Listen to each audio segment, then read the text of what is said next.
Welcome back to In La Cocina, in the kitchen. I'm your host, Mike Gonzalez, back at De Leon's Foods in Spokane, Washington. We're going to give you a lesson on chilies. Man, they have an awesome selection here from all over the country. Check these out: chili guajillos, chili anchos, casteño de amarillos. They even got New Mexico chili pods, just to name a few. Let's take a closer look to see what they've got. Chilies range in flavor from mildly smoky to blazing inferno. On top of that list is the habanero pepper. It ranks as 10 on the HFNTV Inferno scale. We're talking this thing is caliente, it's hot.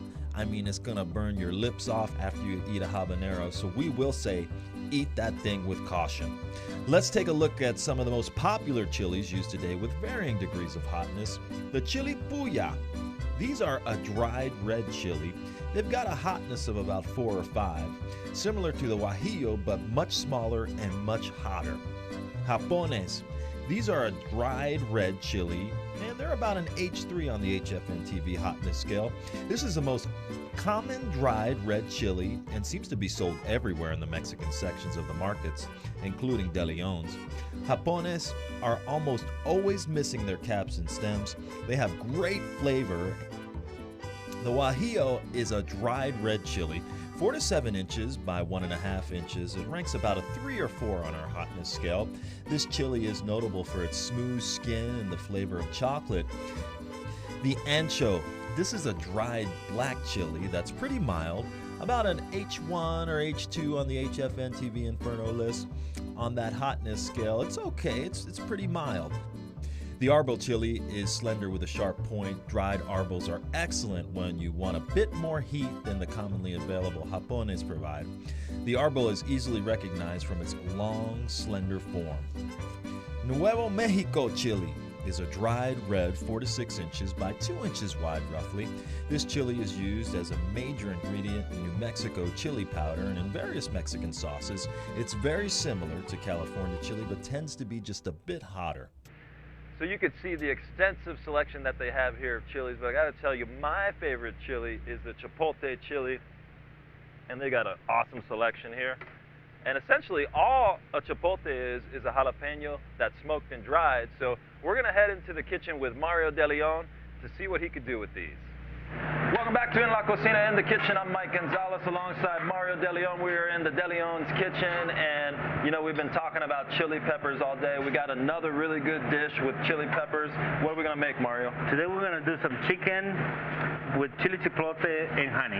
And what's up with the chili peppers here in the adobo sauce? These ones already come in a can and already, you know, cook and everything. Right. You just have to put them in the blender, put some honey, and then you just rub it into your chicken. All right, well, let's get started.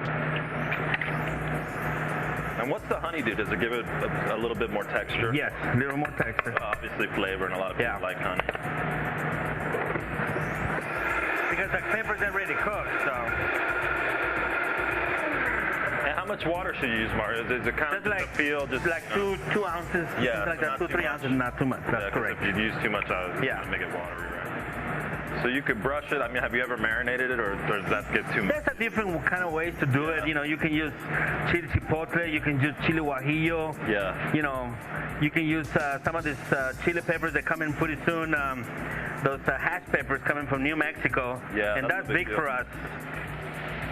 And then if you want to too, if you can just grab some onions. Oh yeah, I love onions. That way. Oh yeah, I like that. So you can brush that over the onion. Yeah.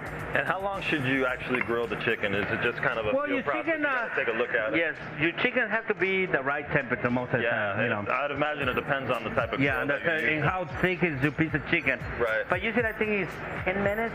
So 10, you know, as a rule of thumb. But obviously if it's pink inside, don't eat it. Yeah, if it's pink, don't eat it. Make sure it has to be good. And most of the time, usually what I always like to do is just grab it so it doesn't stick.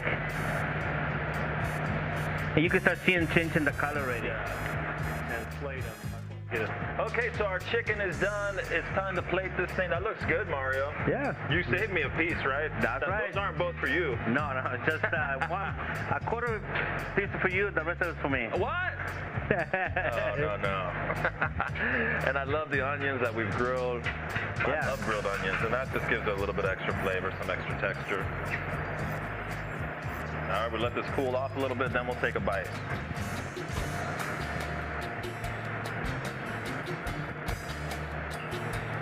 All right, let's give this thing a try, Mario. Got some good kick to it. All right. And you can always come here to De Leon's on Francis, just east of Division. Best Mexican restaurant in all of Spokane. All right, we'll be back right after this. In the Kitchen is brought to you by the Hispanic Food Network. Visit our website at www.hispanicfoodnetwork.com.